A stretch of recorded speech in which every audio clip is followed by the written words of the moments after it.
Kia ora, g'day, welcome back once again. So here with some Q&A, some recent ones. So a bit of an update on the Q&As in general.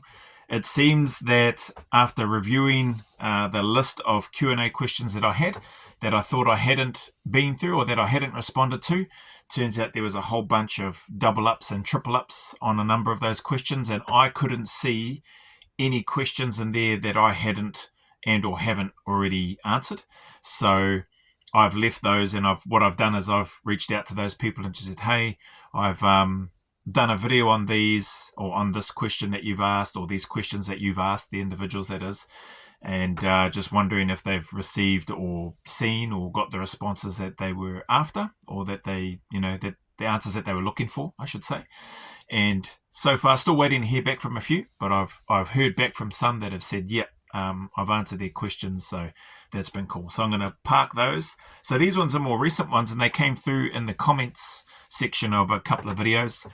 One of them, I haven't got his handle there, but it's in the, I think I put down the selection programming one from memory. I just sort of copied the question that he had put down. Said, awesome content, mate. Just curious, did you do any strength work at any point during your prep work? So prep work for selection. And that's a cool question because I don't think I've really addressed that. And obviously, having strength training is going to help with anything, I think. But looking back on it, I didn't do any pure strength training itself because I didn't know any better. I know I've spoken about in other videos. I was doing more sort of bodybuilding, hypertrophy type training because that was all I knew. I didn't really know much, and I just copied and saw other people doing chest and tries and back and bis and 3 to 4 sets of 10 to 12 to 15 reps, and trying to progressively increase the weight as I went. So I think by me doing that a few times a week, early into my training, not so much into the heavier meat part, which was more endurance-y based and pack work heavy, pack work dominant and all that sort of stuff. But definitely leading up to really dialing in on all the step-ups and all that other type of, I suppose there's a strength element to that as well, but all that other type of selection-specific and job-specific training. I did go to the gym probably 3-4 times in the week. And I think that naturally, or not naturally, I think that helped with my overall strength training with regards to, developing some strength for selection. So, but again, I was that guy that avoided doing legs at that time. That period of my life, I was that guy. But I never really had a huge upper body or anything like that. So, I don't think I was one of those guys that looked like massively big out here with these little skinny toothpicks. But I did do very well. Great actually at avoiding legs at that time. So that would be the strength work that I think I got out of it by doing that type of training, albeit predominantly upper body, chest, back, shoulders, arms, core. Core was always a fairly standard part of it. Still did a lot of body weight stuff. I was still doing the compulsories. I was still doing the running, the swimming, and then slowly started introducing. I was still doing pack work stuff as well. But once I met with my mate, that just changed my whole world, and I started doing the step ups, incorporating the step ups a lot, and increasing the weight a lot more. So that was how I justified as well getting out of not doing legs in the gym. So that's that one. That's not too bad. We'll go on to this next one because it sort of ties in with it, and it may not take as long. Famous last words. So I didn't get, this was on another video as well, but it's in the comments of these videos. So this question here, what sort of fitness training do you do in the unit? So how scientific and structured is it? So really good questions.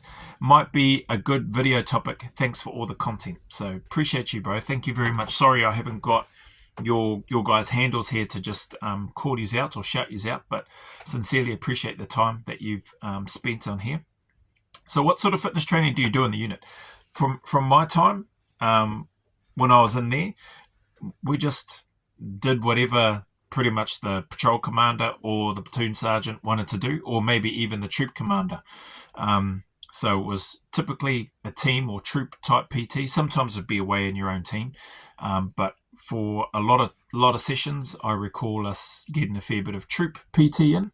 So the 3 teams within that troop, getting out there and doing whatever PT was going to be, whether it was a cross-country sand dunes run, whether it was a gym session, whether it was a combination of some sort of run and then some bodyweight exercises or some lifting and that sort of stuff.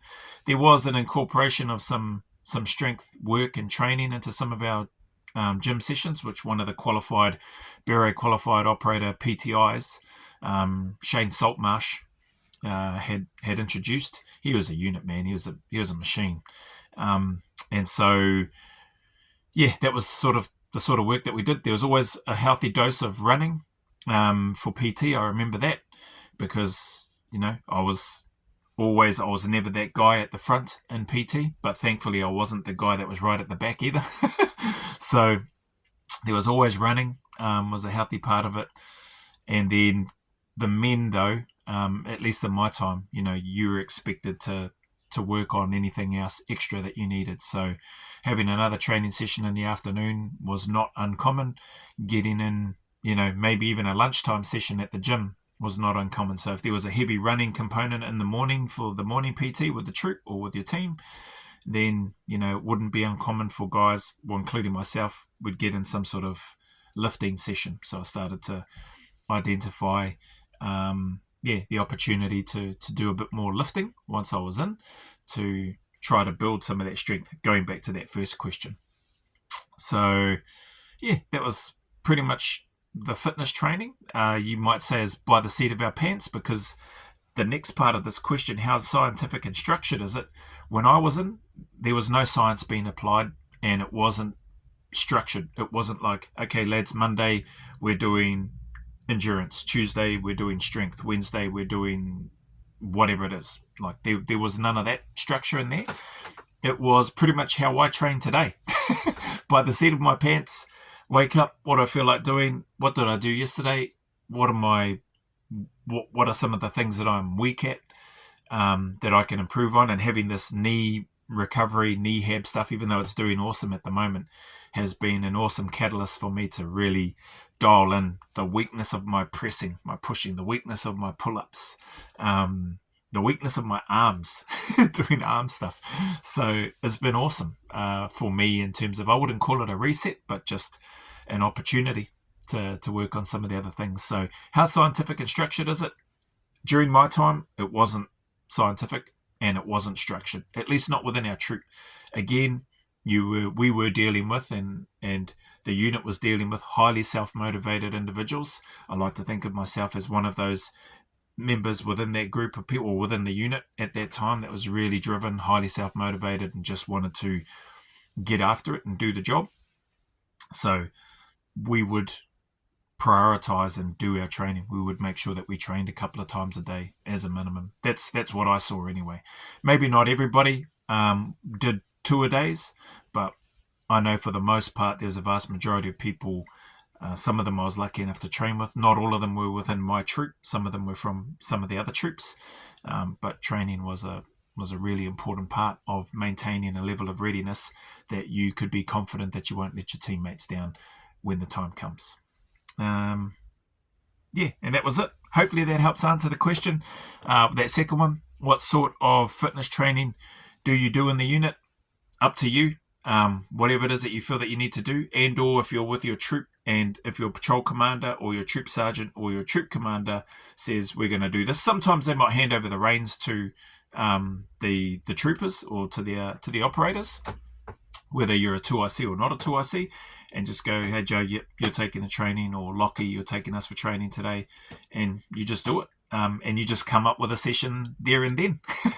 And I think typically people might, for the most part, if they were particularly strong in certain areas, it wouldn't be uncommon for those people for people to lean towards their strengths and go, okay, well, I'm not me, but somebody might say, I'm good at running, I've got to take PT. Okay, we're going to do a long cross-country run and do whatever along the way. There might be some exercises and stuff to do along the way. Or somebody might be better in a more sprinting interval type session. So that might involve some lifting, sprinting short distances. It might involve some Tabata type rows or ski ergs or running, whatever. So just, it was a mix and match, and there was no set structure to it. And there definitely, from my time, what I saw, we definitely weren't applying any science to it. So these days, I'd love to know what the unit does these days, if they are applying science to the training for operators that are in the unit, if there is a set structure of Monday through to Friday or Monday through to Friday, and then having the weekend options programming. And if that is structured and if that is tailored, who's doing that? Like, is it the PTIs still, or have they got dedicated high performance support staff that are working on these programs and stuff for individuals or troops or insertion skill based or whatever, So it'd be cool to know. I don't know if they're going to that level, because I think there's a value in having the operators highly driven and looking to drive themselves and make sure that they're at a level of readiness that they can respond and react when that call comes. So you don't want to get, I suppose I'm just mindful, you wouldn't want to develop a sort of complacency and sitting back and rocking up to work and going, okay, the high performance team is going to tell me what I need to do, or the PTI is going to tell me what I need to do today because I've done X, Y, Z the last few days, weeks, months, whatever. So although there could be a value in that, if that's what they're doing. But yeah, that's my 2 cents on that anyway. Hopefully it helps. Appreciate your time and the questions again. And anybody that has any different experiences that might have served in the military, maybe you come from a very structured, scientific-based approach with regards to how things were when you were in the unit, or you're in now, but you want to remain anonymous, I'd love to hear from you. Feel free to drop those in the comments, or your experience and or your share. So anyway, as always, if you made it this far, thank you very much for your time and for your support. And again, the message is the same. If you are going through any challenges, hard times, difficulties, keep turning up, keep staying in the fight. Things will not last forever. These bad times, hard times that you may be going through will not last forever. Things can and will get better. So just stick at it. 1 foot in front of the other. Take 1 step at a time. Take 1 day at a time. And I promise you, there is a light at the end of that tunnel. So as always, go always a little further. Remember, who dares wins and who cares wins. And until the next video, there's a big mana wave coming from me to you, filled with my aroha, respect, appreciation, and gratitude for you all.